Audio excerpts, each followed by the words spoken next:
Hey guys, welcome back to another episode. I'm feeling good. I'm feeling live today. I just did live. I'm feeling alive today. I just did my Wim Hof method breathing. So I've switched up my morning routine almost entirely. Still read, still do my learning, but I'm following the Wim Hof method. So I've talked about in podcasts before how I got into breathing and breathing techniques. So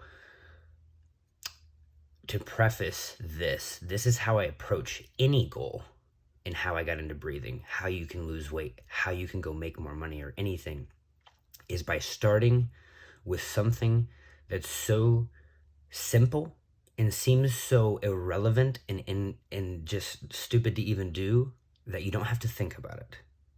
And what I mean by that is a lot of people, for instance, the Wim Hof method, what I'm doing right now, I'm not even doing the full thing. I'm doing 30 breaths in and out in the morning, with the emphasis on getting CO2 out. So one of the biggest things with breathing at all is we think we need oxygen, but we don't need oxygen. We need to expel acid or CO2.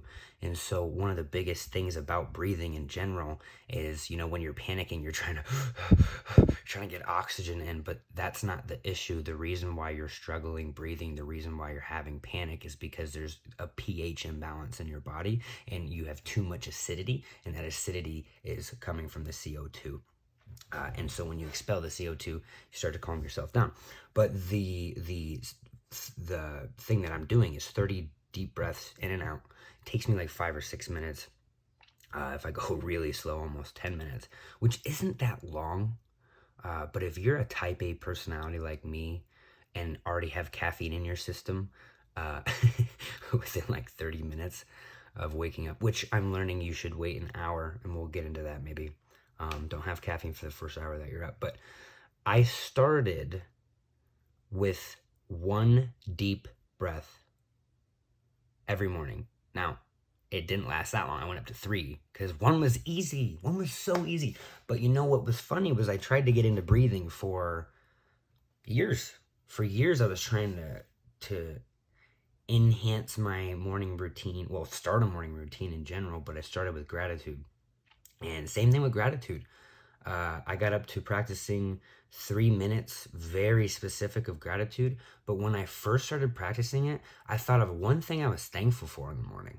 And it took me 5 seconds. And I did it every morning. And so I advanced. And so that's the algorithm that I use, that I've used for breathing, but that I use for everything, is I started with one breath. That was stupid. It was easy. Even if I didn't get it done in the morning, I could remember driving to work or something. Oh, I didn't do my deep breathing this morning. Well, it's only one breath. Let's do it right now. Okay, did it. Done. Check.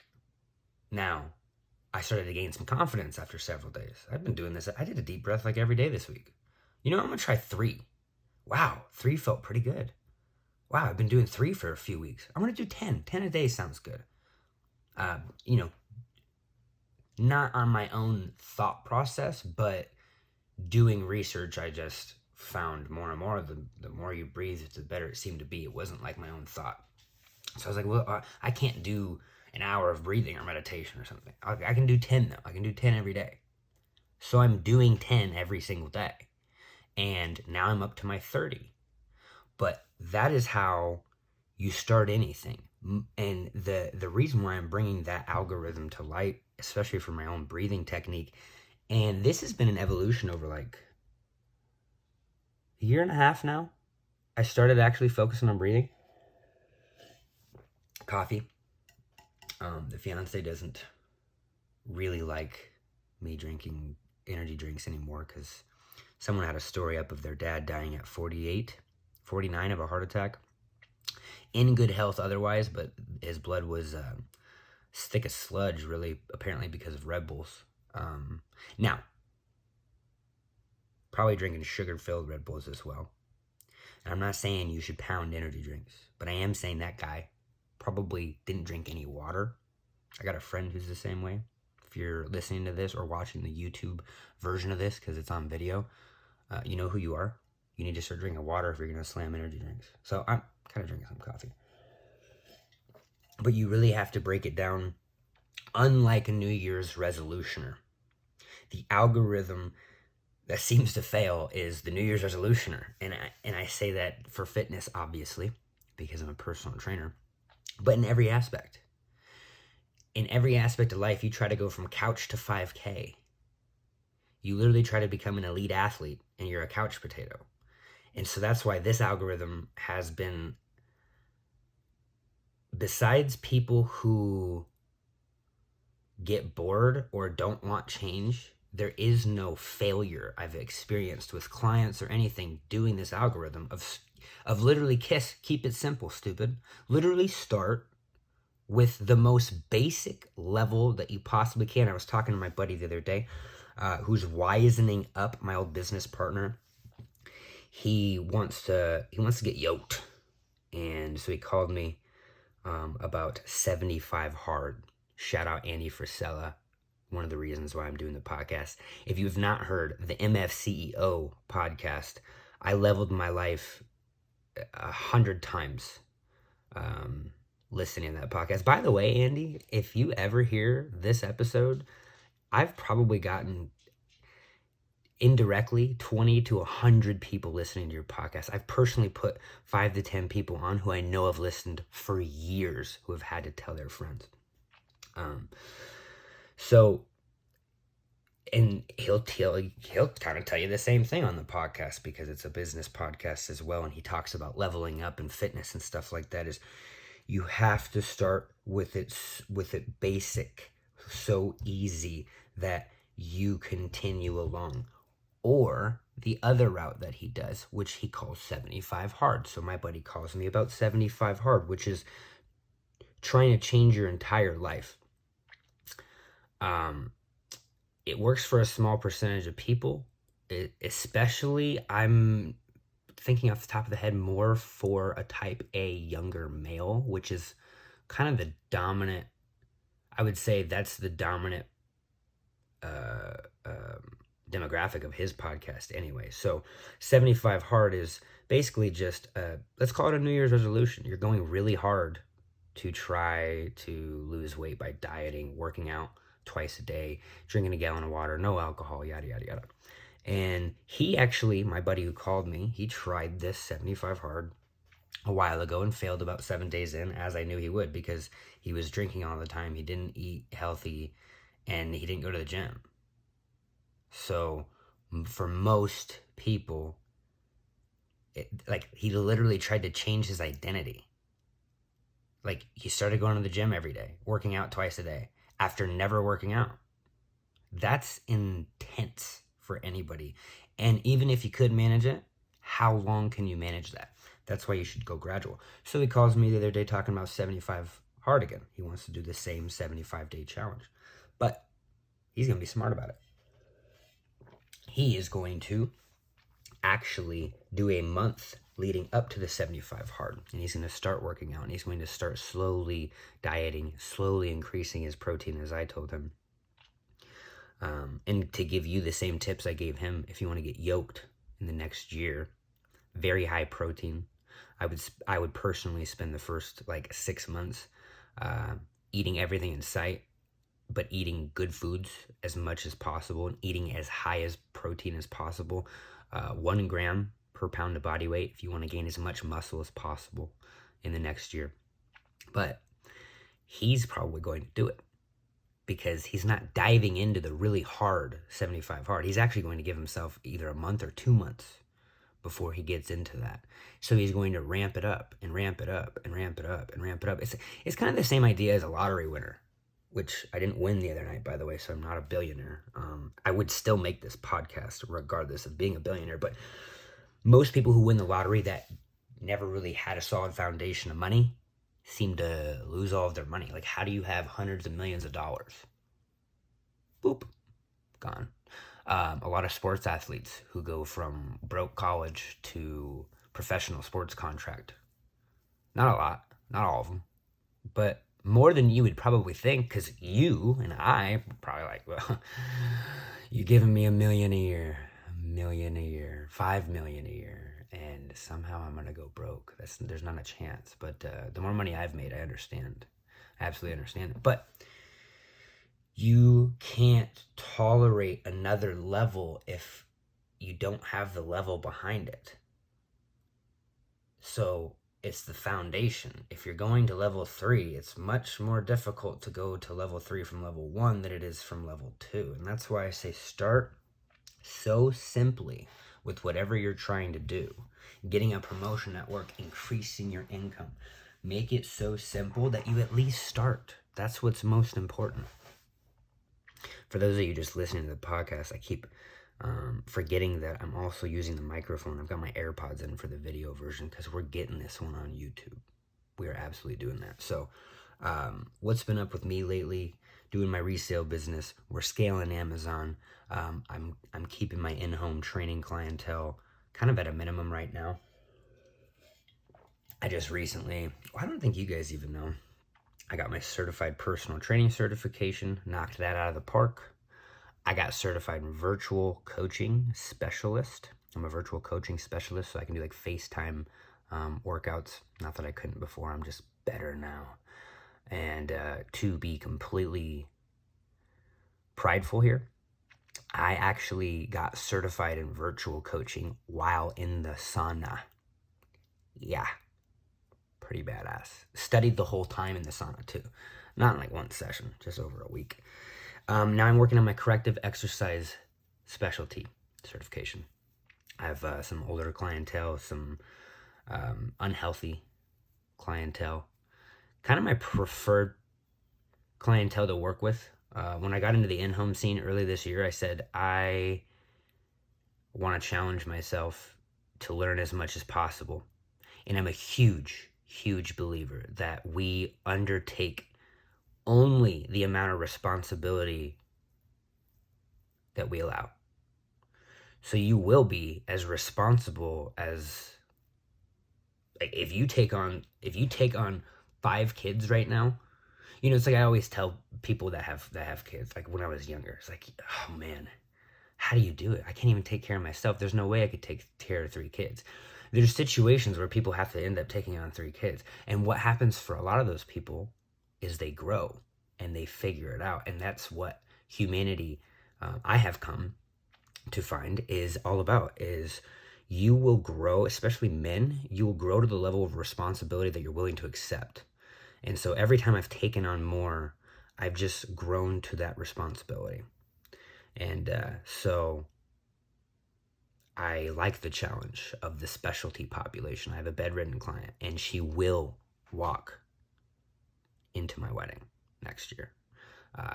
She's advanced so much, and I've learned so much and grown so much. And I think that's some of, that is a big piece of the issue with modern day society, is a lot of people want the easy job. You know, like, I used to talk about this all the time when I first got into business. A lot of people looking for jobs, or a lot of people who just got a new job. This is what I always found in finance. A lot of people who just get a new job, you go, oh my gosh, you know, like, what's up? How's the new job? Oh, you know, it's pretty easy. That's one of the things that's always said. It's pretty easy. Why does it need to be easy? Like, easy for me means boring. Like, what? You know, and then it's funny, you see that same person, let's say it's a Facebook post, got a new job, yada yada. Let's say you commented, oh, how's the new job? You know, like, oh, it's easy, it's great, I love it. In a year, there's a strong chance that person's getting another new job. Huh. Is it because they were a shitty worker? Maybe. But it probably revolves around the fact that it was easy as well, because you still see that same person months and months later, like, oh, I'm just so bored. Here's the other thing people say is, oh, my job's pretty easy. Like, I love my bosses. I love my coworkers. Well, Karen, you're a week in. Like, when I'm a week into talking to somebody I'm interested in being in a relationship with, they're a goddess as well. So you don't love your bosses and coworkers, you don't know them. You're in the honeymoon phase of your job. Flash forward a year. Oh, wow, I hate my bosses, I hate my coworkers and all that shit. But anyway, back to easy. The easy mode button is what we're always trying to press. And if you want it easy, that's fine. But you will not progress. Those who have it easy are experiencing decay. One of the biggest prime examples of especially my specialty and scope of practice now is I deal with a lot of the elderly population, and one of the biggest things I find is when they're taking it easy, and they have most of their life tried to take it easier and easier as they age, the more you take it easy, the more you decay, literally. In thinking back on just certain circumstances, like, oh, you're old, don't work too hard, don't get your heart rate up too much. No. That's the opposite advice. You should be working hard when you're older. And the reason is because you are physically, literally decaying at such an exponentially compounded rate higher than 30 years ago when you were 30, that the only way to offset an early death is to go harder. And I'm not saying like you should go harder than a 30-year-old. I'm saying you can't stop going through stress and struggle and growth. And I meant that in that example in the physical realm, but mentally it's a big game changer too. After the age of 30, your mental, everything, sharpness, acuity, kind of sanity, your bone density, and your muscle mass decline after age 30 at an exponential rate, somewhere between, for all three combined, 2 and 10% per decade. So from 30 to 40, if you're not working out, you're losing bone density. What does that mean? You're more frail. Imagine when you're 60 now. If you're not working out at 30, and if you haven't been working out since you were, more active in your high school or college days, your muscle mass declines after 30, 10% decade over decade. So you're like, I don't know, the statistic doesn't sound that bad, but okay, 30 to 40, maybe you lose a couple pounds of muscle. Now, you might not care about losing a couple pounds of muscle, but let me let you in on a little thing. Let me try to put this in the most easiest, simplest way to understand it. If you lose 5 pounds of muscle from age 30 to 40, from not working out and being pretty sedentary, working a desk job, not straining the body or stressing the body, if you lose 5 pounds of muscle, you'll lose about 250 to 500 calories that you can consume on a given daily basis. And if you still don't understand that, basically what I'm saying is from 30 to 40, after 40 years old, if you didn't work out at all, you're down a meal. You can no longer eat another meal, or you will gain weight in the bad way. You'll gain fat. Now imagine 40 to 50. Now you lose 7, 8, maybe 9 pounds of muscle because you're still sedentary. You're not offsetting what happens in life when you're sedentary, which is the decline. Aging is a disease, is what we're finding out. So I threw out a really good tweet the other day, and since my phone's recording, I'm not entirely sure how to share it with you, but we're going to see if it goes right to my profile, typing it in here on my computer. You are not old. You're not old. Old and age are all relative because you're only old when you have not done, I'm on the wrong account here, when you have not done anything. Like literally, when you haven't done anything with your life, you end up becoming old. And one of the prime examples I gave on the tweet was being able to get up and down off the ground after like age 40. It starts to just get harder and harder. And I've heard this many times, and you'll hear this many times, is, oh, I'm getting older. It's harder to get up and down off the ground. Is it because you're older? Is it harder to get up and down off the ground because you're older? How much are you getting down to the ground and up off of the ground? 40-year-old person, 50-year-old person. Like, did you just do it at Christmas, playing with the grandkids, or maybe the extended families over, so you're playing with all the youngins? But do you do it on a weekly basis? Do you ever get down to the ground and up off the ground? Do you ever go down to the ground like and lay down and then just get off of the ground? Because that's literally a workout for some of my clients. Is I have them do things simultaneously. I have a client right now, I have him do something standing and something on the ground. That way he's getting up and down because he's not very good at it. But I wonder if it's the fact that he's old, or is it because he doesn't get up and down off the ground very much? The human body responds to physical stressors. That's the issue. That was in the tweet as well. The human body responds to stimulus. Most of us after college, 23, 24, and you've packed on weight anyway. We've packed on weight. I actually lost weight in college.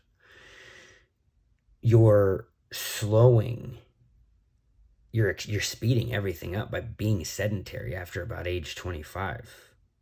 And so the one thing that you can do to delineate all of this quote unquote old age is be young. The person running around with the kids or acting like a child and doing all these crazy things. You know, I was at the park the other day with my dog, and I started running at her, but I did a bear crawl, which is actually a really good workout because it really works the whole body. And man, let me tell you, it was a lot different than I was the bear crawl champion, by the way. I always forget this. I was the bear crawl champion in middle school. I was like I don't know if I was the fastest in the school or maybe it was just my whole grade, but I'm the man at bear crawling. Well, I was the kid at bear crawling. Excuse me, because I did bear crawl as a man just recently. And I'm like, damn, I'm not very good at that anymore.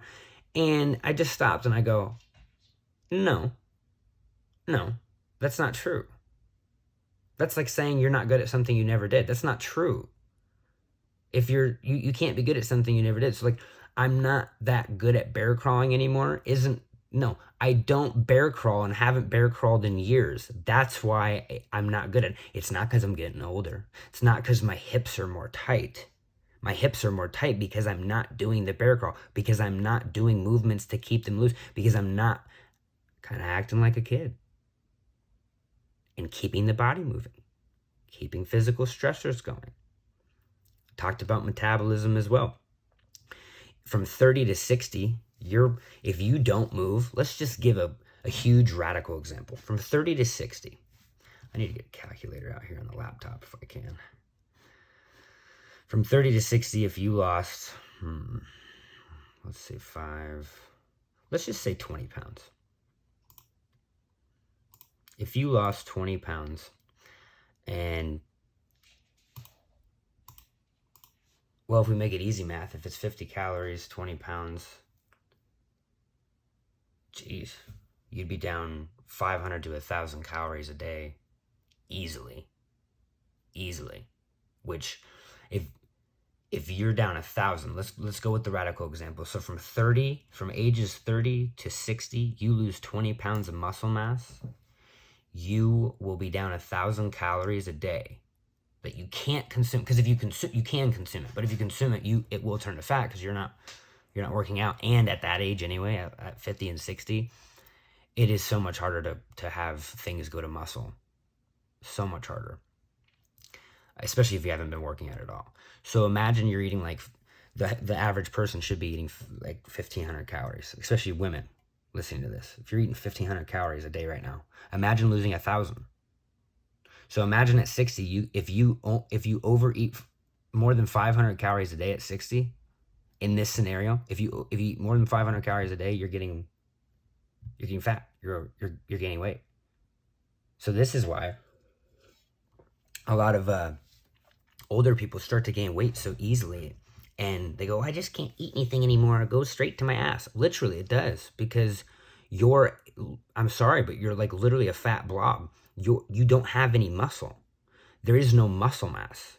Because there's no muscle, there's no need for calories, because calories are a requirement to metabolize energy to keep the body alive. Literally, it is a game of physics. It is just science.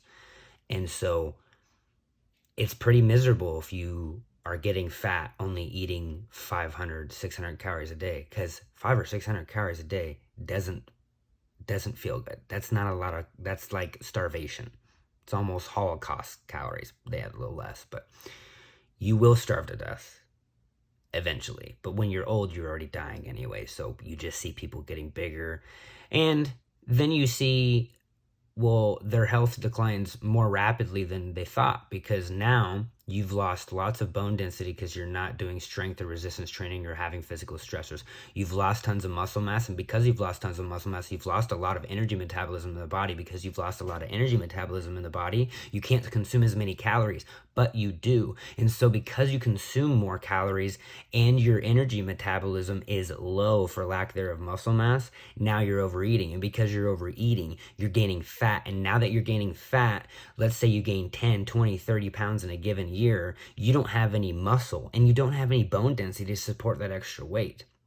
So when people think they've got all these years left, when you think you've got all these years left in your later life, 30 to 60 and 60 to 70 might be the exact same degradation of your body. It might be the same decay, because from 60 to 70, at 60 you have way less bone density, way less muscle mass, you can consume way less calories, and you're going to end up having way more fat and weighing way more than your body can handle.